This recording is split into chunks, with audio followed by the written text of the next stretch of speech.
What's everyone and welcome back to the MMA Talk. In his latest YouTube video, former UFC featherweight champion Max Holloway shared his detailed prediction for the highly anticipated UFC 321 main event between Tom Aspinall and Ciryl Gane. Holloway, known for his sharp fight IQ and analytical approach, broke down the matchup with insight and honesty, ultimately leaning toward Aspinall as the favorite to win the bout, and possibly in emphatic fashion. According to Holloway, the fight hinges on two major questions surrounding Gane's performance: his takedown defense and head movement. Holloway pointed out that while Ciryl Gane is an incredibly talented and athletic heavyweight with some of the best striking in the division, his previous fights have shown vulnerabilities, particularly when dealing with strong grapplers or opponents who mix up their attacks effectively. He mentioned that Aspinall's ability to disguise his takedown attempts with feints and explosive overhand rights could be a major factor in determining how the fight unfolds. Tom's going to be doing those fake shots, and then he'll come over the top with a big overhand right, Holloway explained. He likes to start early, he likes to start fast, and that's where he catches a lot of guys off guard. If Cyryl's head movement isn't sharp, it could be a long, or maybe a very short, night for him. Holloway emphasized that Aspinall's recent performances make it hard to pick against him. The English heavyweight has developed a reputation for finishing his opponents in devastating fashion, often within the first few rounds. It'd be insane not to take the under, Holloway said, referring to betting odds that predict an early finish. Tom's been in there knocking out a who's who of the division. The guy looks unbeatable right now. He's fast, he's strong, and he just seems to have that killer instinct. Still, Holloway didn't discount Gane's skill set. He acknowledged that the French fighter remains one of the most technical and intelligent strikers in the heavyweight division. Gane's movement, agility, and ability to control range have made him a difficult puzzle for many opponents. However, Holloway believes that Gane's ground game remains a glaring weakness, one that Aspinall could exploit if the fight goes to the mat. There are still a lot of questions about Cyryl's ground game and his takedown defense, Holloway said. Tom has shown he's dangerous everywhere, not just with his hands but also on the ground. If you want to throw a crazy one out there, maybe Tom even wins by submission. He's got that kind of versatility. When discussing the betting lines, Holloway noted that the odds heavily favor Aspinall, with some sportsbooks listing him at -355. While those odds make betting on Aspinall less lucrative, Holloway still believes the safer, and smarter, wager is on the under 2.5 rounds, predicting that Aspinall will finish the fight before the halfway point. If I had to pick, I'd go with Tom under 2.5 rounds, Holloway concluded. I just think he's on another level right now. Gane's no joke, but Tom's momentum and well-roundedness are going to be too much. In summary, Max Holloway's breakdown presents Tom Aspinall as the clear favorite due to his explosive start, diverse skill set, and ability to capitalize on Ciryl Gane's defensive gaps. While Gane's striking prowess makes him a threat to anyone, Holloway's analysis reflects the growing consensus among fighters and fans that Aspinall may be the most complete heavyweight in the UFC today, and a fighter who's poised to continue his dominant rise with another statement victory at UFC 321. Before we jump into the next story, we have a small favor to ask. If you're enjoying the content, please give this video a like, subscribe to the channel, and tap the bell icon. It really helps us out, and ensures you'll never miss an update.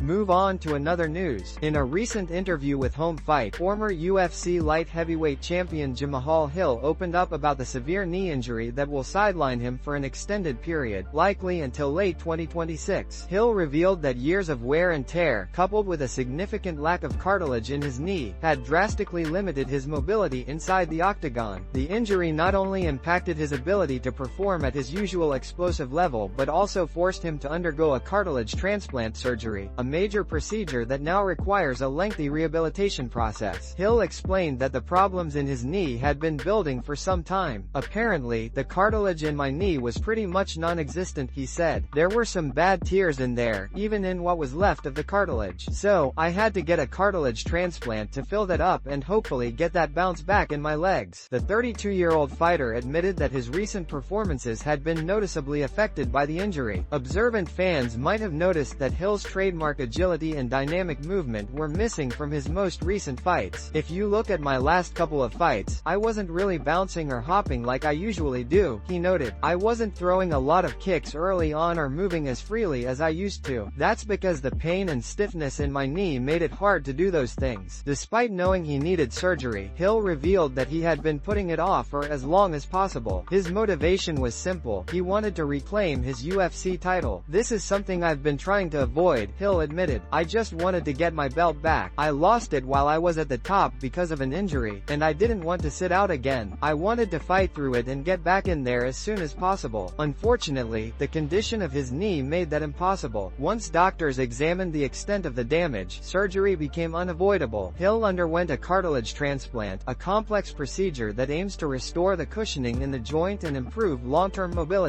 While it offers the potential for a full recovery, it also comes with one of the longest rehabilitation timelines in sports medicine. When asked about his expected return, Hill was realistic but optimistic. "It's still early, but I'm looking at maybe the end of next year," he said. "So yeah, probably the end of 2026. That's a long time, but I want to make sure I do it right this time. I want to come back 100%. The injury and subsequent layoff mean Hill will likely be out of competition for at least a full year, possibly longer. However, the fighter's determination remains unshaken. Known for his resilience and drive, Hill made it clear that his focus is on recovery and returning stronger than ever. "I've been through injuries before, but this one's about patience and discipline," he explained. "It's about rebuilding and getting back to who I am, not just as a fighter, but as an athlete." Hill's absence will undoubtedly leave a gap in the UFC's light heavyweight division, where he had established himself as one of the most dangerous and explosive strikers. But if his words are any indication, fans can expect a fully revitalized Jamahal Hill when he finally makes his long-awaited comeback, one determined to reclaim the belt he never lost in the cage, but was forced to surrender due to injury. Move on to another news. In a recent interview with Diario AS, UFC featherweight champion Ilia Topuria offered an open and insightful update on his fighting future amid growing speculation about who he might face next inside the octagon. With rumors swirling about potential showdowns against big names such as Pimblett, Justin Gaethje, and Arman Tsarukyan, Topuria made it clear that one name stands out above the rest: Paddy "the Batty" Pimblett. The undefeated Spanish-Georgian fighter didn't mince words when asked about his preferred opponent. Although no official negotiations have begun, Topuria said that a fight with Pimblett is the one he wants most, not only because of their past history but also because of the excitement and entertainment value it would bring to the fans. "There's really nothing official at the moment," Topuria admitted. "I haven't had any official conversations with the UFC either. Everything you hear right now is just rumors. As soon as I get the call and we start talking about the details, I'll be able to say more. But for now, it's all speculation." Despite that uncertainty, Topuria was quick to point out which matchup he believes makes the most sense. "If it were up to me, I'd rather fight Paddy," he said confidently. "There's a history between us, and I think it would be a much more entertaining fight for the fans. At the end of the day, I compete to entertain everyone and give them something unforgettable, and I think with Paddy, we could achieve that." Topuria's comments highlight the ongoing tension between him and Pimblett, a rivalry that has been brewing for years. The two fighters have exchanged heated words across social media and at UFC events, creating one of the most anticipated potential grudge matches in recent memory. Both men are rising stars with massive fanbases, but Topuria believes that facing Pimblett now would be the perfect opportunity to settle their differences once and for all, and to give fans a fight that combines skill, emotion, and spectacle. "People have been talking about this fight for a long time," Topuria added. "It's one of those rivalries that fans want to see. I don't take anything away from Paddy. He's popular, he has charisma, and he brings energy to the sport. But I believe I'm on another level, and I'd like to prove that in the cage." Currently, Topuria sits at the top of the featherweight division after a dominant rise that showcased his elite striking, confidence, and finishing ability. Known for his precision and knockout power, he has quickly become one of the most feared and respected fighters in the UFC. Still, despite holding championship gold, Topuria continues to chase challenges that excite both him and the audience, and a fight with Pimblett, one of the sport's most polarizing figures, checks every box. "I fight because I love this sport, but also because I want to entertain," Topuria concluded. "Every time I step into that cage, I want people to remember the fight. With someone like Paddy, it's not just a fight, it's a story, a rivalry, and a show. That's what the fans deserve." While nothing is set in stone, Topuria's statement makes it clear that his ideal next opponent is Paddy Pimblett. Whether or not the UFC makes this blockbuster matchup a reality remains to be seen, but one thing is certain: if it happens, it could become one of the biggest and most talked about fights of the year.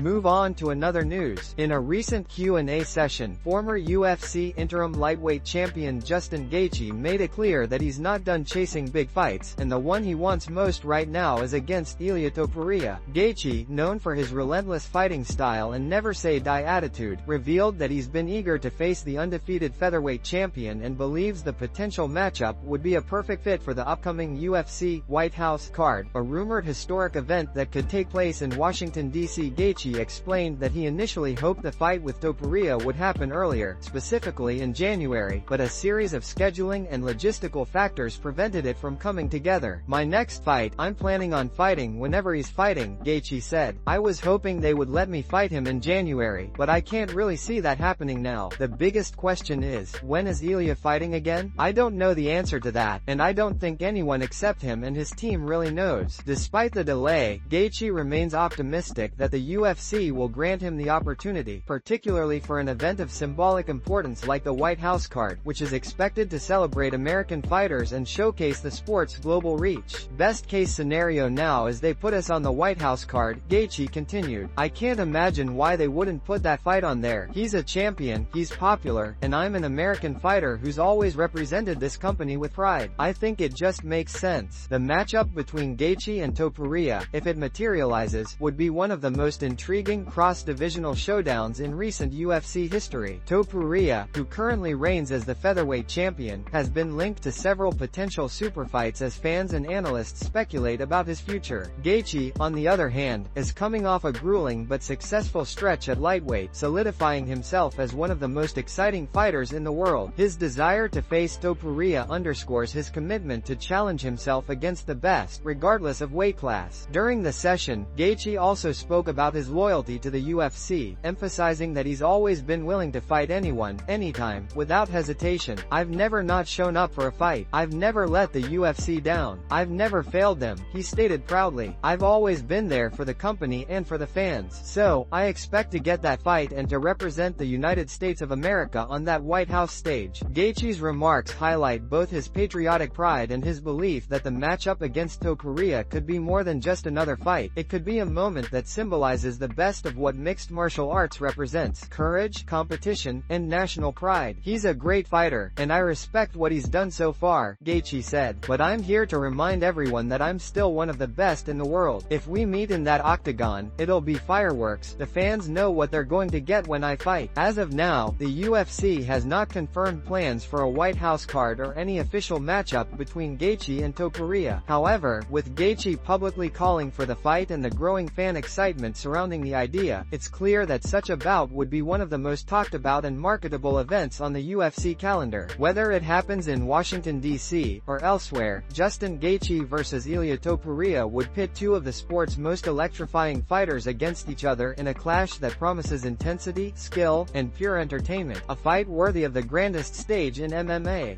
Move on to another news. In the latest episode of the Believe You Me podcast, former UFC middleweight champion Michael Bisping and UFC commentator Paul Felder offered their in-depth analysis and predictions for the highly anticipated UFC 321 main event between Tom Aspinall and Cyril Gane. Both analysts agreed that while Gane is one of the most technically gifted heavyweights in the division, they believe Aspinall's well-rounded skill set, focus, and relentless drive will ultimately lead him to victory and allow him to retain his interim heavyweight title. Bisping, known for his analytical fight breakdowns, began by praising Aspinall's impressive athleticism and fluidity for a heavyweight. "When you watch Tom hit pads, it's unreal," Bisping said. "It's like watching a welterweight move. The way he puts combinations together, the speed, the precision, it's something you rarely see in a man his size." Despite his admiration for both fighters, Bisping acknowledged that the matchup presents some interesting dynamics, especially if Gane can keep the fight standing for long stretches. "If Cyril can control the distance and keep it on the feet, the fight could get really interesting," he noted. "His movement, his striking, and his timing are exceptional for a heavyweight, but when it comes to the overall picture, wrestling, grappling, transitions, I think Tom has the advantage." Paul Felder agreed, adding that Aspinall's well-roundedness and dedication give him the edge over Gane. "I'm still picking Tom to get the win," Felder said confidently. "He's got that hunger and obsession with improving every day. You can just tell he lives and breathes fighting. There are no distractions with him." Both analysts also discussed comments made by Gane's coach, Fernand Lopez, regarding his fighter's training approach. According to Bisping, former champion Daniel Cormier had mentioned that Lopez once said Gane was not a very good wrestler, and that the team had chosen to focus primarily primarily on his striking rather than spending too much time on wrestling drills. Bisping questioned that mindset, suggesting that a lack of emphasis on grappling could be costly against someone as well-rounded as Aspinall. What he should be doing, Bisping argued, is spending a couple of years in Dagestan, learning from the best wrestlers in the world. That's what it would take to round out his game completely. Because right now, Tom's ability to mix up his striking with takedowns and ground control makes him incredibly dangerous. The discussion also touched on Gaines' activities outside the cage, including his ventures into acting and entertainment. Bisping clarified that his comments weren't meant as criticism but rather an observation about focus and commitment. "I'm not knocking Searle for that at all," he said. "I've done the same thing, acting, commentating, all of it. But when you compare that to Tom, who is absolutely obsessed with this sport and has zero distractions, it does make a difference. That kind of tunnel vision is what produces champions." By the end of the conversation, both Bisping and Felder were in complete agreement about the likely outcome. "There's no point in even asking. We both have Tom winning this," Bisping said with a laugh. Felder echoed the sentiment, predicting that Aspinall wouldn't just win but would do so in spectacular fashion. "I think Tom gets the finish," he said. "He's too fast, too sharp, and too motivated right now. Gaines a tough opponent, but I don't think he can keep Tom off him for 5 rounds." In summary, both Michael Bisping and Paul Felder see Tom Aspinall as the more complete and focused fighter heading into UFC 321. While acknowledging Cyril Gaines' technical striking and athleticism, they believe Aspinall's combination of power, wrestling, and relentless mindset will be the difference maker, and that fans should expect a dominant, possibly early finish from the British heavyweight on fight night.